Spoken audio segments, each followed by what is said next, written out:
Good morning student. आशा करता हूँ सब ठीक होंगे। तो आज हम शुरू करेंगे टॉपिक मुग़ल वंश।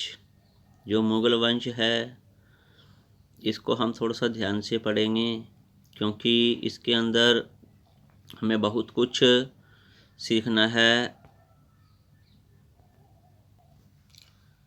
तो सबसे पहले बात यह है कि इन्होंने अपने कार्यकाल के दौरान या अपने समय में कौन कौन से मकबरे बनवाए और कौन कौन से इनके युद्ध हुए और इनको कौन कौन सी उपाधियाँ मिली, और साथ में इनको अपने शासनकाल में बहुत सी किताबें भी लिखी, उनको हम ध्यान में रखना है।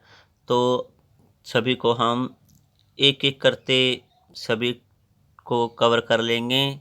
तो शुरू करते हैं आज मुग़ल वंश। जो मुग़ल वंश है हमारा, सबसे पहले हमने यही जानना है कि इसकी मुग़ल वंश की नींव कब पड़ी।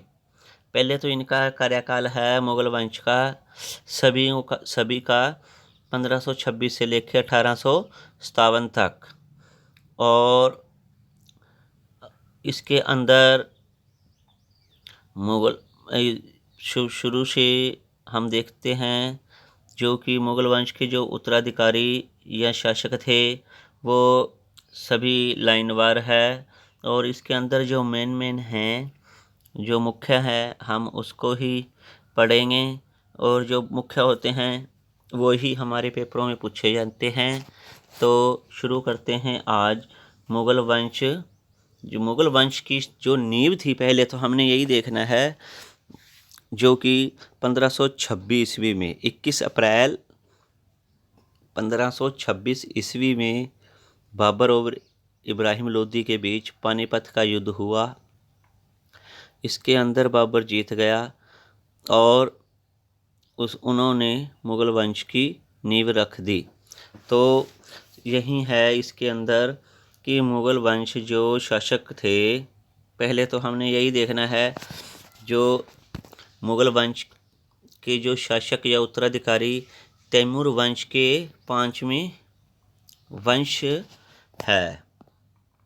जो तैमूर वंश है उसके 5वें वंश के रूप में हुआ। कौन हुआ? बाबर हुआ। तो और पहले तो हमें यही देखना है, जो हमारा तैमूर वंश है, तैमूर वंश से संबंध होने के कारण इसे तिमूरियन भी कहा जाता है। किनको कहा जाता है? मुग़ल वंश को। मुग़ल वंश के जो हमारे बाबर हैं, बाबर तैमूर वंश से संबंध होने के कारण इसे तिमूरियन कहा जाता है। तो हमने यही ध्यान रखना है जी कि इनको मुग़ल वंश के जो शासक या उत्तराधिकारी थे तैमूर के 5वें वंश थे, और जो 5वें वंश थे वो थे हमारे बाबर। और इनका नाम जहीरुद्दीन मोहम्मद बाबर था। और नेक्स्ट है, वैसे तो हमें बाबर के बाद फिर हुमायूं हुआ, हुमायूं के बाद अकबर, और अकबर के बाद जहांगीर। अकबर का नाम क्या था? जलालुद्दीन मोहम्मद अकबर था इसका पूरा नाम, और जहांगीर को सलीम बोला जाता था। तो नेक्स्ट है हमारा, जो जहांगीर के बाद शाहजहां आ गए। जहांगीर के बाद शाहजहां आए थे, और ये खुर्रम किनको बोला जाता था? इसको शाहजहां को। तो इसके बाद कौन आए? औरंगजेब थे। फिर इनके बाद ये जो शाहजहां का खुर्रम था, इनका अलग अलग भागों में, या इनके वंशज अलग अलग भागों में या अलग अलग ये इनके 4 वंश थे: औरंगजेब, शाहजहाँ के बाद औरंगजेब, शाह शुजा, मुराद शाह और दारा शिकोह। फिर ये चार वंश, ये इनका चार वंशों का कंटिन्यू चला। फिर औरंगजेब थे, औरंगजेब के बाद इनके वंश आगे आजम शाह, बहादुर शाह फर्स्ट, मोहम्मद अकबर और मोहम्मद काम बख्श। फिर इनके बाद जो बहादुर शाह थे, इनके जो वंश थे वो आगे ये थे अजीमुश शान, रफ़ीउश शान, जहांदर शाह, खुजिस्ता अख्तर। फिर ये इनके आगे आगे ये वंश चलते गए। ऐसे करते करते ये इनके वंश आगे आगे चलते गए और इनका जो कार्यकाल था वो थोड़ा समय का था। फिर इनके बाद अंत में बहादुर शाह जफ़र था, और बहादुर शाह जफ़र था, इनकी जो मृत्यु हुई वो कहाँ हुई? रंगून में।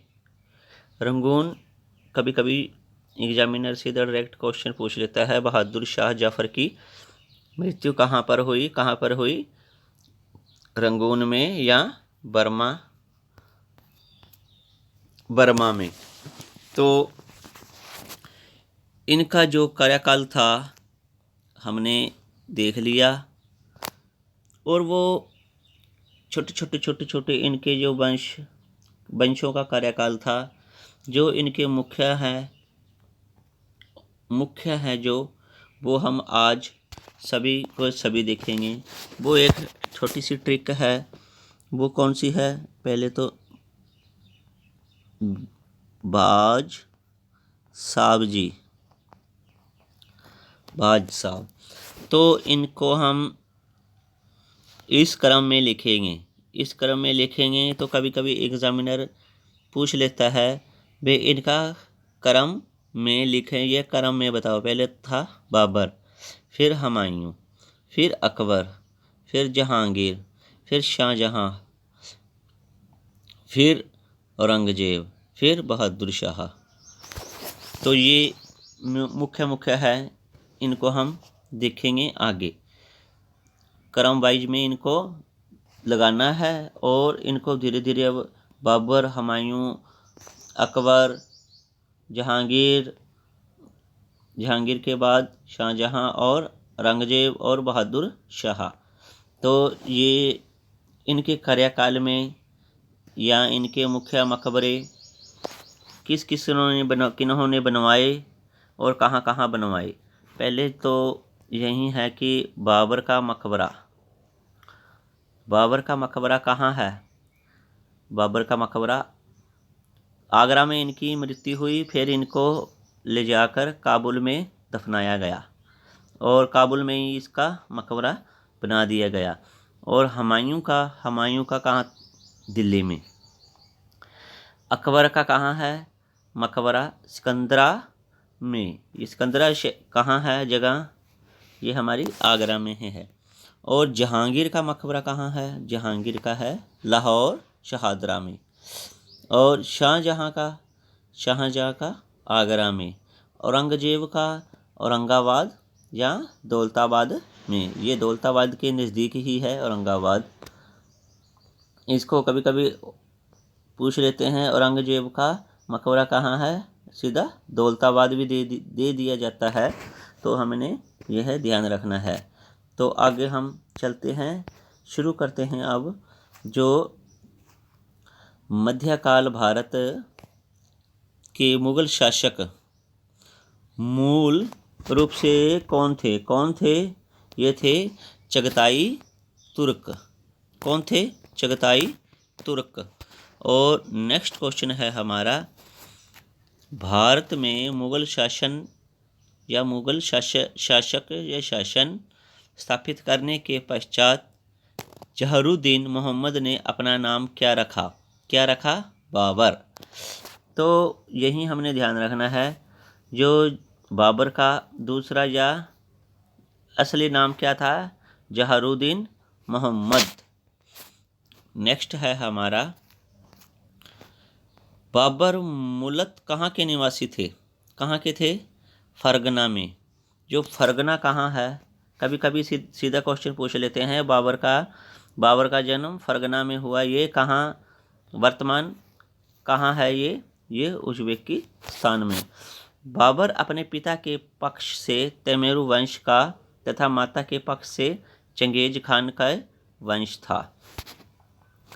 तो कभी कभी सीधा पूछ लेते हैं कि बाबर के पिता किस वंश से थे? तैमूर वंश के। और माता किस वंश से थी?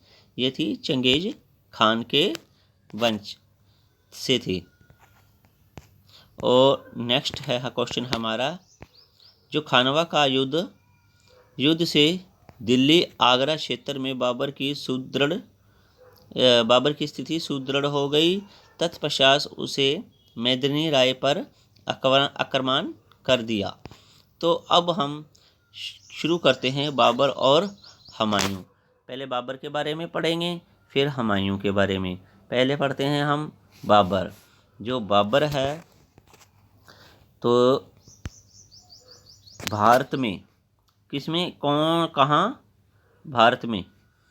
भारत में मुगल साम्राज्य की स्थापना किसके द्वारा की गई? बाबर के द्वारा। ये हमें ध्यान रखना है। नेक्स्ट क्वेश्चन है, मध्यकाल भारत में मुगल शासक वस्तुत कौन थे? जो मुगल शासक थे वो कौन थे? वे चगताई तुर्क थे। नेक्स्ट क्वेश्चन है, बाबर को भारत पर आक्रमण करने के लिए किसने आमंत्रित किया? किसने किया? आलम खां तथा राणा सांगा ने। इन्होंने इनको आमंत्रित कर दिया कि आ जाओ भाई, युद्ध लड़ें और देखते हैं कौन तगड़ा है या कौन किसको मात देता है। नेक्स्ट क्वेश्चन है हमारा, जो पानीपत का प्रथम युद्ध 21 अप्रैल ये आ गया यहाँ पे 21 अप्रैल 1526 को बाबर और इब्राहिम लोदी के मध्य हुआ, जिसमें बाबर ने इब्राहिम लोदी को पराजित कर दिया और भारत में मुगल साम्राज्य की नींव रख दी या डाली। तो नेक्स्ट है, बाबर ने किस युद्ध में तुलुगुमा पद्धति का प्रयोग किया? ये तुलुगमा पद्धति का प्रयोग डायरेक्ट पूछ लेते हैं।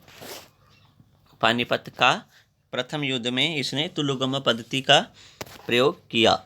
सर्वप्रथम तोपों का भी प्रयोग किस युद्ध में किया?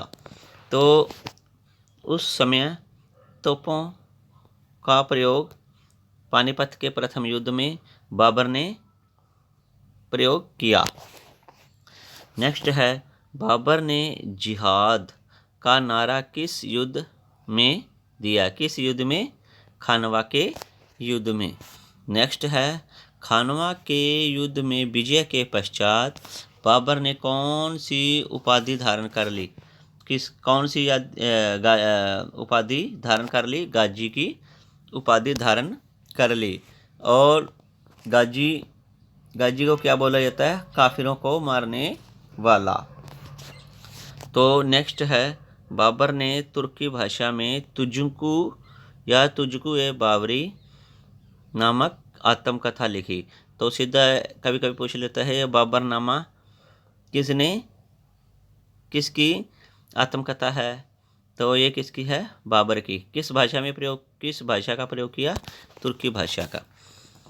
कभी तो ऐसा मत लिख देना कि उस टाइम ये हमारी उर्दू भाषा, नहीं, तुर्की भाषा में।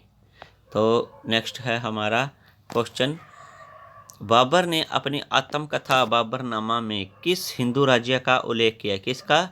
मेवाड़ और विजयनगर, इन दोनों राज्य का उल्लेख किया। नेक्स्ट है, हाँ, बाबरी मस्जिद का निर्माण किसने कराया? किसने? मीर बाकी ने। नेक्स्ट क्वेश्चन है हमारा, बाबर द्वारा लड़े गए युद्ध कौन कौन से प्रमुख युद्ध थे उनके? ये है हमारे 4। अभी तो और भी है, मेन इन्होंने 4 दे दिए। फिर 1530 में ये इनकी मृत्यु हो गई। कौन कौन से? पानीपत का प्रथम युद्ध 1526 में हुआ और किसके साथ हुआ है? इब्राहिम लोदी के। नेक्स्ट है खानवा का युद्ध 1527 में राणा सांगा के साथ हुआ। चंदेरी के युद्ध, ये चंदेरी का युद्ध 1528 में मेदरनिया के साथ, मेदनी राय के साथ हुआ। लास्ट है हमारा घाघरा का युद्ध। घाघरा का युद्ध 1529 ईस्वी में किसके साथ हुआ है? महमूद लोदी के साथ। तो इसके अंदर ध्यान रखना है कि इन चारों में से बाबर जीता। कौन जीता इनमें? बाबर जीता। कभी कभी क्वेश्चन हमें एग्जामिनर पूछ लेता है तो बाबर और इन सब चारों का नाम दे देगा, इन चारों का नाम दे देगा कि इनमें से कौन पराजित या कौन जीता। कौन जीता? बाबर ही जीता। तो आपने बाबर का नाम लिख देना है या बाबर को टिक लगा देना है कि बाबर जीता। और जब हारे तो इनका नाम लगा देना। तो नेक्स्ट है हमारा, इसमें हमने जो पराजित का नाम लिया था, पराजित बोलते हैं हारने को। ये हारे, ये चारों हार गए थे, पराजित, इनको पराजित कर दिया। तो नेक्स्ट है हमारा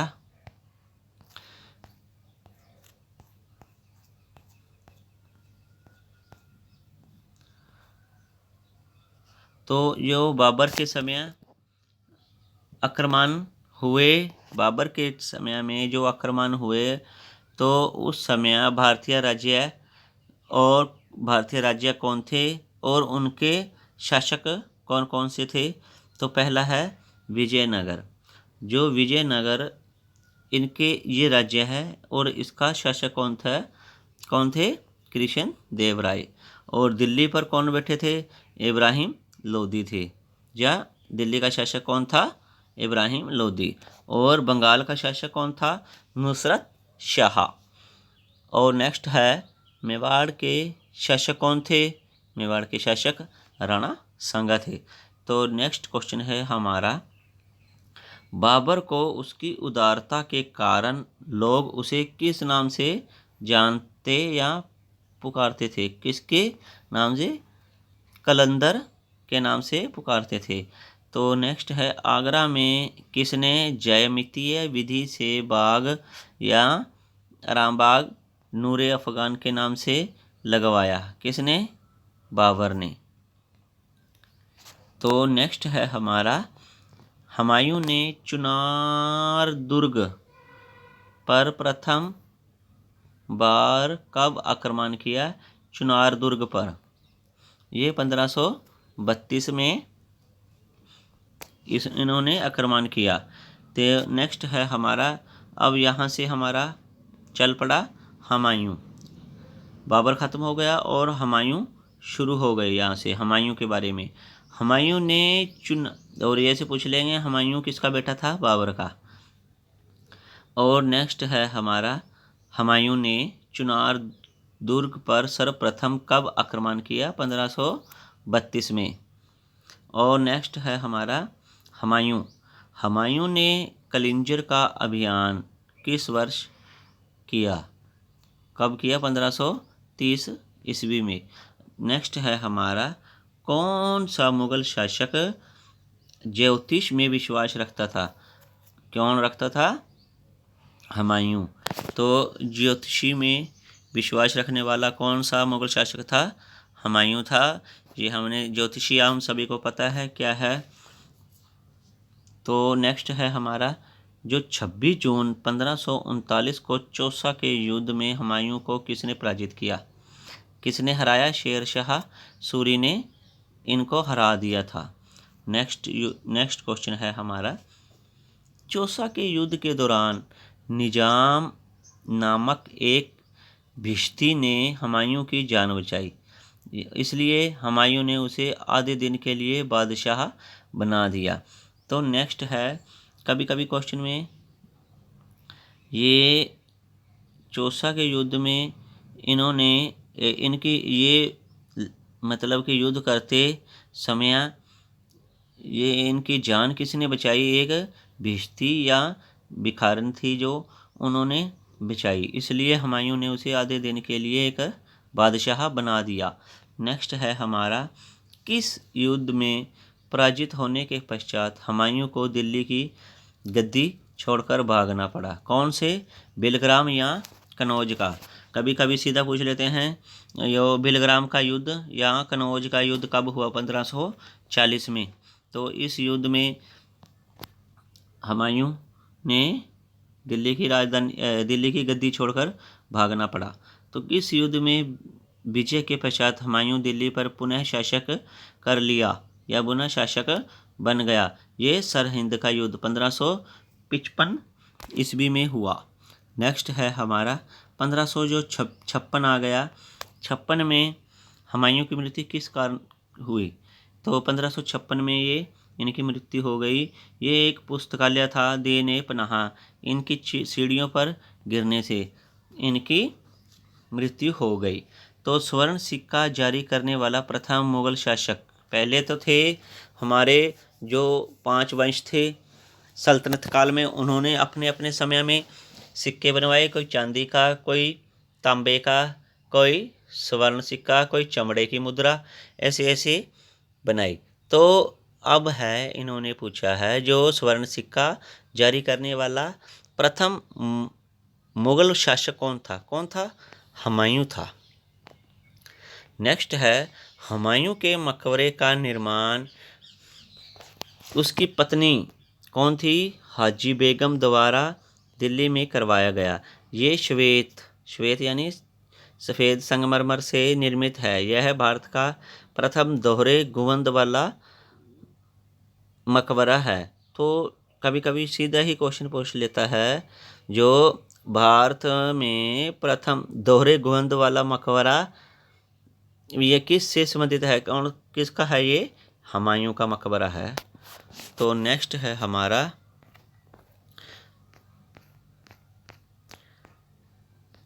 ये है, लेनपूल ने हुमायूं पर टिप्पणी करते हुए कहा, हुमायूं जीवन भर लड़खड़ाता रहा और लड़खड़ाते ही अपने जान दे दी।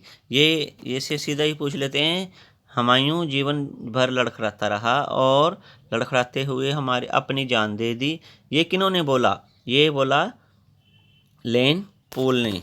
तो ये हमारा वन लाइनर एक छोटा सा इनका मुगल वंश का टॉपिक था, और इसके अंदर हमने बाबर और हुमायूं को कवर किया। और नेक्स्ट क्वेश्चन में आगे अकबर, जहांगीर, शाहजहां, बहादुर शाह, इनको कवर करेंगे। तो आज हमारा टॉपिक यहीं ख़त्म होता है। मिलते हैं नेक्स्ट वीडियो में, और वीडियो को सब्सक्राइब, शेयर और लाइक कर देना। धन्यवाद।